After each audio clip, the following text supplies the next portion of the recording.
Bom, Lula voltou às ruas na campanha no segundo turno das eleições presidenciais. Esta semana, muita proximidade com o povo. Primeiro em Belford Roxo, município da Baixada Fluminense, uma região onde Bolsonaro teve vantagem no primeiro turno. Por isso, muito importante este evento com o apoio do prefeito de Belford Roxo, Vaguinho, que é um político conservador ali da Baixada Fluminense, elegeu a mulher como deputada federal mais votada no estado do Rio e declarou apoio a Lula no segundo turno. Para muita gente foi uma surpresa. É importante porque a Baixada Fluminense tem uma grande população evangélica que, na sua maioria, está apoiando o Bolsonaro. Então é a chance de Lula equilibrar o jogo ali na Baixada Fluminense. Uma cena simbólica nesse evento, além da multidão, foi Lula com a bandeira do Brasil, simbolizando assim, ó, não vamos deixar a bandeira nas mãos apenas dos bolsonaristas. O Lula ergueu a bandeira, essa imagem circulou bastante, nós estamos vendo aí, ó, pelas redes sociais. Aí no dia seguinte, o ex-presidente Lula em campanha no Complexo do Alemão, conjunto de vários morros, várias comunidades, aí já no município do Rio de Janeiro.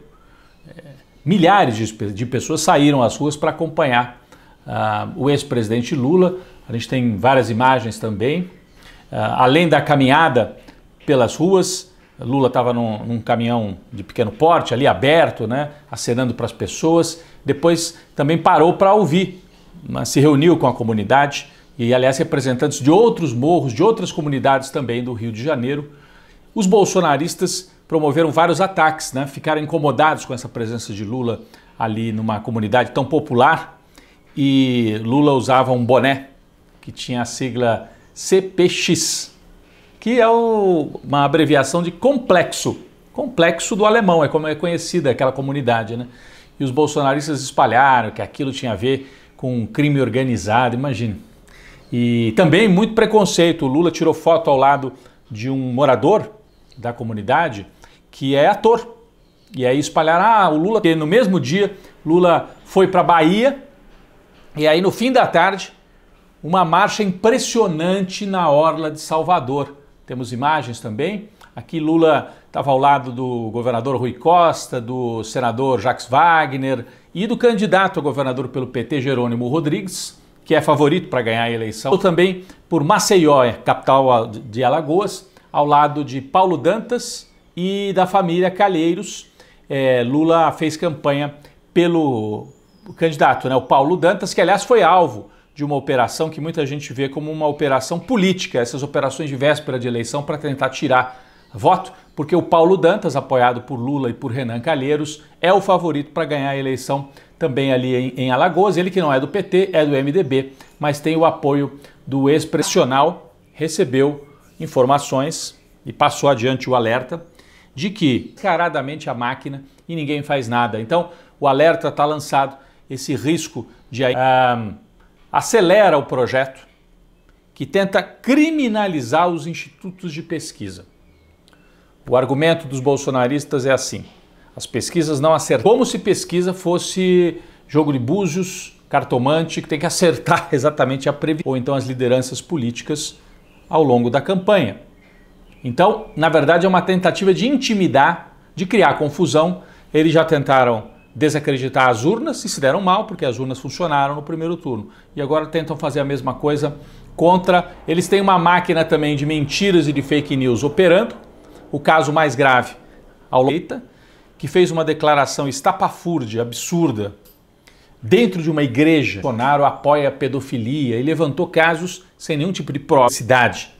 O Ministério Público então pediu que ela indicasse as provas. Onde é que estão as provas de que houve esse... E aí a Damares reconheceu que falou tudo isso só de ouvir falar, que ela não tem provas. A picaretagem completa. As mentiras e as fake news até agora parecem incapazes de virar o jogo. O Lula terminou o primeiro turno à frente de Bolsonaro, 5 pontos, 6 milhões de votos, e as primeiras pesquisas mostraram um quadro de bastante estabilidade, com uma vantagem do Lula mais ou menos no mesmo patamar. Não é uma vantagem super confortável, mas é uma vantagem consistente. Depende da pesquisa. A pesquisa IPEC dá 10 pontos de vantagem para Lula no segundo turno.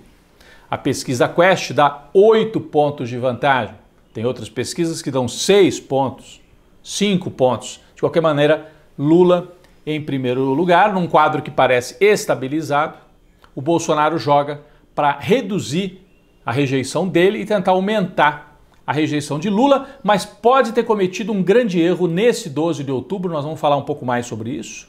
Arruaceiros bolsonaristas foram à Basílica de Aparecida acompanhar o presidente que foi lá pedir voto e ele não sabe dizer se ele é católico, ele diz que é evangélico, a mulher é evangélica, ele é católico, mas não comungou, foi à Basílica e não comungou, tenta usar a religião para pedir voto e os apoiadores dele provocaram arruaça, a gente tem as imagens aqui, provocaram arruaça, ameaçaram jornalistas e vaiaram o arcebispo católico, uma demonstração de absoluto desrespeito pela religiosidade, especialmente pela fé católica. No Brasil nós temos as imagens aí. Legal, mas acima de tudo,